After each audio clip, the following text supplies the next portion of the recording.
Connor, thanks. We're up to 646 now. There is an intense debate on Capitol Hill when it comes to funding for the Department of Homeland Security. Funding for DHS was only supposed to be extended until next Friday, while other departments are until September. Our Scripps News Group's Nathaniel Reed is with us live this morning. So we've heard the Democrats want the changes attached to any funding deals. So what are Republicans saying about all that? Yeah, Blaine, stop me if you've heard this one before. It feels a bit like the movie Groundhog Day. I know you've seen it.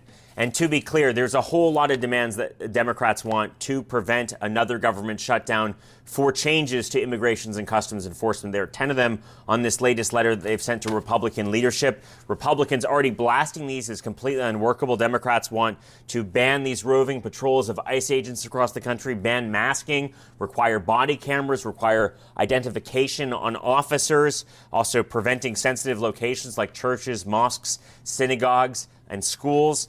A lot of questions about just how many of these items are acceptable to Republicans.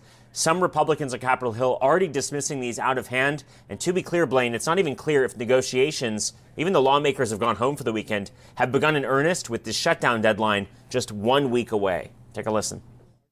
On Democrats' list of potential changes for ICE, are any of those acceptable to you?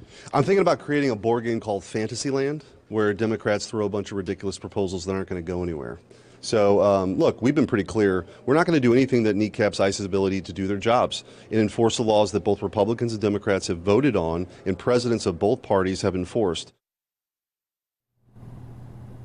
And just to underscore the real world impacts here, Blaine, if there is yet another government shutdown a week from today, TSA could go unfunded. It would basically require those workers who screen you at airports to work without pay for an indefinite period of time. The Coast Guard, they could lose funding as well. That would, certainly mean either furloughs or, again, unpaid work, essential employees for many of them. I know that's big in Norfolk and Virginia Beach. There's also, of course, the question of FEMA. If there's another natural disaster, if we have another massive snowstorm, they might not be able to respond as well as they could if the government remained open. So there's a whole lot riding on this. What's not riding on this funding deal? The billions of funding that ICE, Immigration and Customs Enforcement, got during the One Big Beautiful Bill Act last year. That money remains available to them through 2029. Homeland Security Secretary Kristi Noem remained clear that even if there's a partial government shutdown, they can continue on that mission. So a lot of questions about how they'll be able to reach agreement when the two sides are just so far apart, Blaine.